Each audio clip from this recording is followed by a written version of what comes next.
Do you like to shit your pants? Do you like to shit your pants with your friends? Then you came to the right place, because we're talking about the top 20 couch co-op horror games of all time. OBAKEIDORO, a party game based on the traditional Japanese game Kaidoro, brings a delightful twist to the classic chase and evade concept by casting players as either monsters or humans. The game's straightforward mechanics, including abilities like jumping, using lanterns to stun monsters, and crouching to stay hidden, make it accessible for newcomers, while offering advanced techniques for skilled players. The teamwork becomes crucial, with tactics like creating slipstreams for faster movement and coordinated jailbreaks adding depth to the gameplay. It's basically like Friday the 13th or Dead by Daylight, but kid-friendly and with split-screen capabilities. While OBAKEIDORO's visuals and humor may feel dated, the well-balanced gameplay and polished atmosphere, characterized by suspenseful sound design and detailed maps, make it a genuinely enjoyable experience, especially if you're looking for a co-op game that you could play with your kids. But don't let that fool you, as the gameplay is solid, and you could play it in split-screen co-op. Stranger Things 3, the game, effectively captures the essence of the TV series, embracing the 80s nostalgia, pop culture references, and eerie atmosphere. Developed by Texas-based studio Bonus XP, the game continues their journey with the franchise, evolving from a mobile game to a Super Nintendo-style arcade brawler/RPG. Players can control various characters, each with unique weapons and special abilities, making for an interesting party dynamic. Solo play with AI or local co-op offers different experiences, with the latter being way more enjoyable, obviously. However, the combat is somewhat repetitive, harkening back to old-school arcade brawlers. Stranger Things 3, the game, successfully immerses fans in the Stranger Things universe, offering an appealing visual style and a fitting synthwave soundtrack. Fear 3 distinguishes itself in the crowded shooter market with its horror-infused gameplay, blending familiar FPS elements with a genuinely chilling atmosphere. Players take on the role of Point Man, determined to thwart the malevolent Alma's pregnancy, all while accompanied by the spectral presence of Paxton Fettel, offering a unique co-op experience. The game boasts passable visuals and impressive sound design, though grenade mechanics and occasional AI issues hinder gameplay. However, Fear 3 shines in its multiplayer modes. If you're looking for a narrative-based horror game that you could play in split-screen co-op, this is definitely one of the best. And in the Fear series, Fear 3 is the only one that offers this option. Ghostbusters the video game fulfills the childhood dream of becoming a Ghostbuster, offering a nostalgic and fan-focused experience. With the original movie's music and the iconic voices of Dan Aykroyd, Harold Ramis, Bill Murray, and Ernie Hudson, the game immerses players in the Ghostbusters world. The Wii version's unique cartoony art style adds a fresh and visually appealing twist to the franchise, and it's the only version to include couch co-op gameplay, so that's why we're talking about that version. The game's story follows the classic plotline, with missions that revisit iconic locations. The Proton Pack gameplay, complete with various abilities and strategic elements, provide engaging ghost-busting action. The game captures the essence of the movies and offers a satisfying co-op experience. Ghostbusters the video game is a must-play for fans looking to relive their ghost-busting fantasies. This is another great game if you want to find a horror-related game to play with your kids.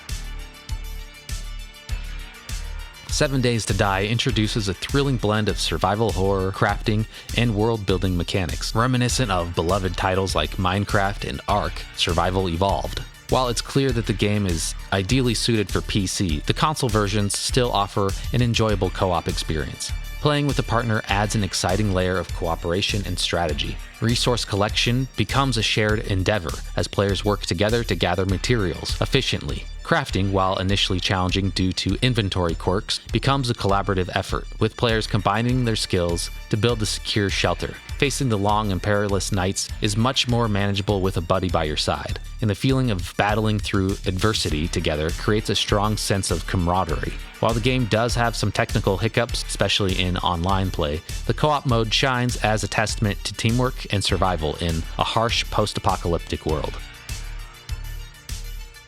Okay, Luigi's Mansion 3 obviously isn't the scariest game on this list, but again, if you're looking for a co-op game that's solid with some horror elements and you could play it with your kids, it's perfect for that. Second player plays Luigi, and you work together to capture various ghosts and solve puzzles. This is a great addition to the Luigi's Mansion series, and it's my personal favorite, just because, you know, it has co-op in it.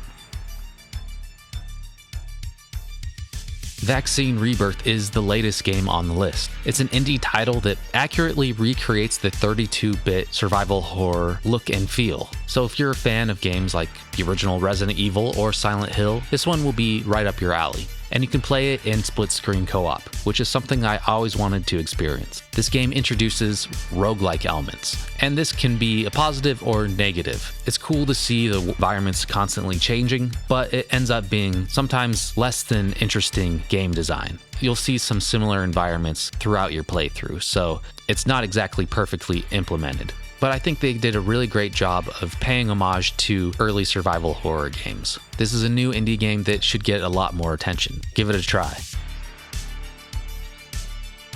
Streets of Red Devil's Dare Deluxe successfully channels the nostalgia of classic arcade beat-em-up games while infusing the genre with modern elements. The game offers familiar button-mashing action, but introduces a layer of strategy and special attacks and combo potential, making the combat engaging. Its roguelite elements, allowing character upgrades and high-stakes revive mechanics, add depth to the gameplay. Streets of Red offers diverse characters, each with unique movesets, encouraging experimentation. The branching level paths, multiple endings, and local co-op support enhance replayability. Streets of Red is one of my favorite modern beat-em-ups, and it has a really great horror setting. All of the enemies and bosses reference various horror movies and pop culture throughout the years. Death Road to Canada offers a thrilling and unique take on the zombie apocalypse narrative, blending text-based storytelling, role-playing, and action sequences into an engaging gameplay experience. As you embark on your journey to escape to the safety of Canada, you'll create a survivor with customizable looks and unique perks, allowing for varied playthroughs. The game's emphasis on resource management, including fuel, food, weapons, and rest, adds depth to the survival aspect. Scavenging for supplies while evading hordes of zombies keeps the tension high, and your choices at text-based decision points can have significant consequences for your party's survival. The pixel art style, grainy filters, and catchy chip-tune music create an immersive experience, and the game's performance remains stable even during chaotic on-screen action. This is like a mix between Zombies Ate My Neighbors and The Oregon Trail. This is a really unique experience, and it's become one of my favorite indie games in recent years. The Dark Pictures Anthology by Supermassive Games has emerged as a premier destination for horror enthusiasts in the gaming world. Over the span of several years, Supermassive has consistently delivered spine-chilling tales that challenge players to ensure the survival of their chosen characters amidst nightmarish scenarios. With 4 titles currently in the anthology and more on the horizon, each game explores different subgenres of horror, introduces various monsters, and preys upon diverse fears, evoking a wide range of emotions from spine-tingling terror to sleepless nights. These are all games that are basically like interactive movies. You can play them online or in the party mode, which is a local co-op mode where basically you pass the controller back and forth. So it's not as ideal as some of the other horror games on this list, but it's still fun to play with some more casual players. The games that have been released so far is Little Hope, Man of Medan, House of Ashes, and The Devil in Me. Each of these offers some fun horror elements, and you can't go wrong with any entry. Supermassive also released The Quarry, which pretty much is the same idea. I haven't had a chance to play all of these yet, but they're on my list, and the ones that I have played I thoroughly enjoyed. Zombies Ate My Neighbors, initially released on the Super NES in 1993, is a classic co-op run-and-gun game that combines humor with scares. This LucasArts title pays homage to B-grade horror films, featuring a charming assortment of goofy monsters and second-tier villains. Players must race to rescue helpless non-player characters scattered throughout each level, while fending off various enemies, including zombies, aliens, knife-throwing munchkins, and more. The game's cooperative mode enhances the experience, allowing friends to join the zombie hunting fun. Zombies Ate My Neighbors offers a wide array of weapons, from a squirt gun filled with holy water to exploding soda cans, and even a bazooka, ensuring plenty of variety in dispatching creepy foes. I think everybody knows this game. It's considered to be one of the best co-op games from the 16-bit era. This game is actually really long. I've never been able to beat it due to not being able to find a committed co-op partner and just the difficulty of the game. I've tried it a number of times since my childhood. Someday I will beat this game, but for now, I still have fun just picking it up and playing it with whoever's willing at the time. Zombies Ate My Neighbors is definitely the perfect game if you're looking for something a little bit more lighthearted this Halloween. Here's another game that's not necessarily a horror game, but the atmosphere is so dark and creepy, but it's still something that would fit into your Halloween gaming playlist. We're talking about Morkredd. Players control two characters simultaneously, or in cooperative mode, navigating a luminous orb through challenging obstacles while avoiding deadly shadows. The game's puzzles revolve around the interplay of light and shadows, requiring strategic thinking and situational awareness. Morkredd's narrative is conveyed through hidden murals, and while it may remain somewhat obscure, it doesn't diminish the overall enjoyment of the game. With its well-balanced difficulty and engaging puzzles, Morkredd is a standout title that delivers a distinctive and atmospheric gaming experience. This is one that we did a deep dive in and explained the lore and story of the game, so check that video out. Some of the settings and environments in this game are so creepy, and there's no dialogue whatsoever. The whole story is told through actions, which really adds to the atmosphere. This is a game that has a lot of lore and story to tell, but it's all up for interpretation, and that's what I love about it.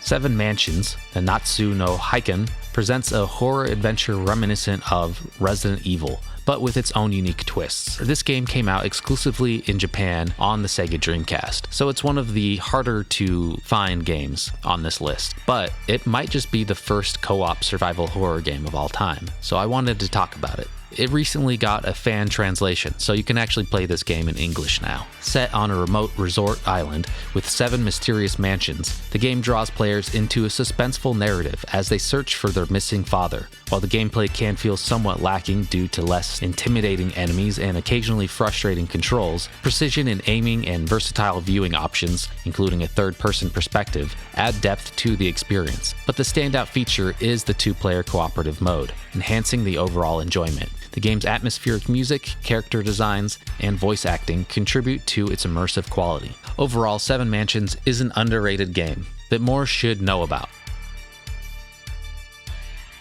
House of the Dead 2 is a game that undeniably shines with its light gun gameplay, offering a fast-paced and varied shooting experience that's perfect for fans of the genre. The game's stages are well designed, with creative creature placement and multiple paths, keeping the action interesting. The variety of creatures and their attack styles add depth to the gameplay. While the game is relatively short, it offers replay value through multiple paths, high difficulty, and additional gameplay modes. House of the Dead 2 is a must for light gun enthusiasts, and it's the best in the House of the Dead series. This game has some of the best cheesy dialogue I've ever heard in any video game.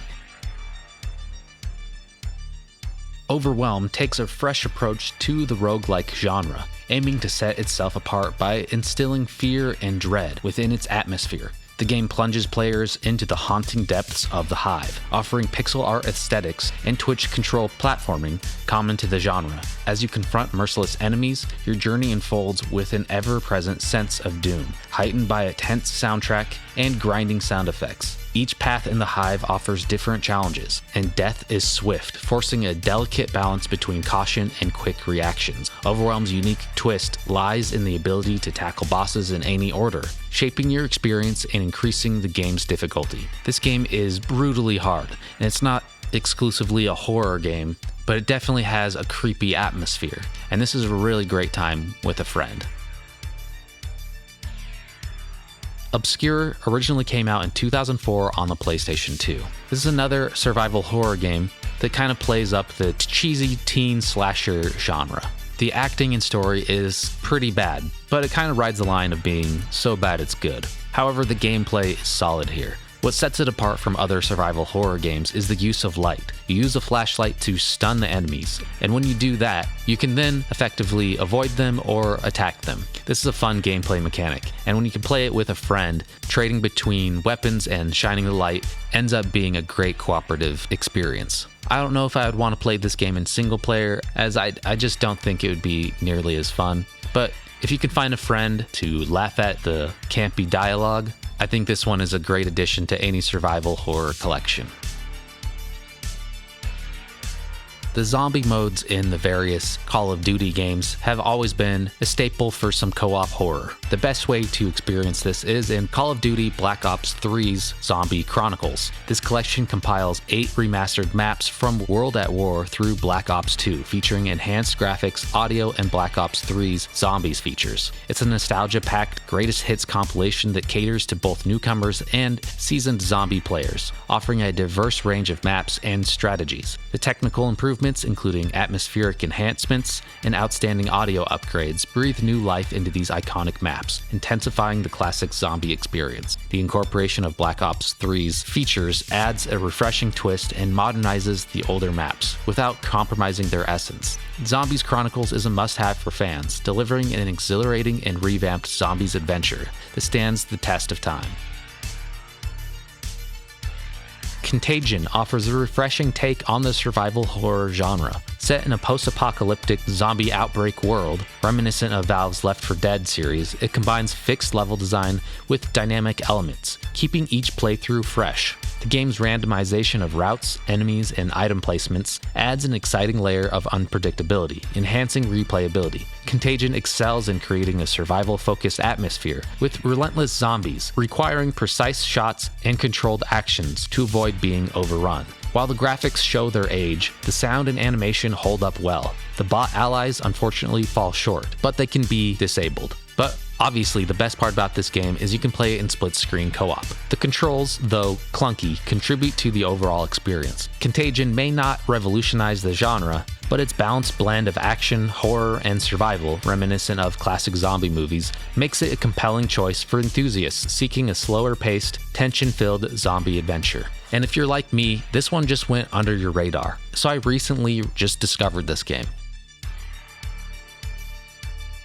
After 7 years, Space Beast Terror Fright transitioned from early access to a full release. The game draws clear inspiration from Aliens, offering a thrilling experience where players control Marines and are just as valuable as the ones in the movie. Careful movement, strategic route planning, and sealing doors to fend off alien threats are key elements. Space Beast Terror Fright introduces online and split-screen cooperative multiplayer, enhancing the game's cooperative potential. It retains its relentless difficulty, requiring precision and coordination in co-op play. The game also incorporates leveling up and acquiring abilities, adding depth to the gameplay. If you're looking for an intense and challenging co-op experience in the world of survival horror, Space Beast Terror Fright is worth exploring. This is one that I never hear anyone talk about. You could play it on Steam right now. This is definitely one of the scariest and most intense games on the list. Left 4 Dead stands as a definitive homage to the rich legacy of zombie movies, seamlessly translating the pulse-pounding terror of classics like George A. Romero's Dawn of the Dead into an unparalleled cooperative multiplayer experience. This is a game that I spent countless hours playing in local co-op. We would get 2 Xbox 360s with 2 players on each system and play through the whole story in 4-player co-op, and that was so much fun. I've yet to recreate this in recent years, but it's something I've always wanted to try again. It's still really fun to play it in 2-player split screen. There's always 4 characters in each game, and whoever isn't a human player will be controlled by the AI. This game was really made for cooperative gameplay, and that's what makes it stand out. Although the setting and zombies aren't necessarily the scariest part about the game, but when you see a high level of zombies surround you, you definitely get your pulse pounding. Not only is this one of my favorite first-person shooters, it's just one of the best co-op games of all time. And the second one is really great as well. As an honorable mention, I wanted to talk about this game called Eronoctosis Put Yourself Together. This is a really short indie game, and it can only be played online, so it's not couch co-op. It's so unique in its visuals and gameplay style that I just wanted to briefly mention it. It's a thought-provoking puzzle game that blends narrative gameplay with intricate puzzles to create a compelling experience. It challenges players' perceptions and offers an engaging and mentally stimulating journey. The game's visual, aesthetics, and audio composition contribute to its unique atmosphere, enhancing the overall experience. It offers a fresh perspective on storytelling and puzzles, making it a worthwhile choice for those who enjoy challenging and immersive gameplay. And the game is free, so it won't be hard to get a couple computers together in the same room and actually experience this locally. That's what I did. Resident Evil Revelations 2 is, to me, my favorite Resident Evil game. It incorporates the survival horror elements that I love from the original games and mixes it with the cooperative gameplay of Resident Evil 5 and 6. And it's done really effectively. The main aspect that stands out is that each player plays a character that has unique abilities. So you're required to actually communicate and work together, using the strengths of each character to navigate through these levels. The story isn't anything groundbreaking, it's about what you would expect from a Resident Evil game. But to me, just having any co-op experience with a narrative is always refreshing. Maybe this isn't the best Resident Evil game in the series, but to me, it is my favorite, and it ends up being one of the best co-op survival horror games of all time. So in my opinion, those are the best couch co-op horror games of all time. Do you have some favorites? What did we miss? And if you enjoyed this video, make sure to watch our other videos this Halloween. Check out this one about co-op survival horror games. And thank you for watching.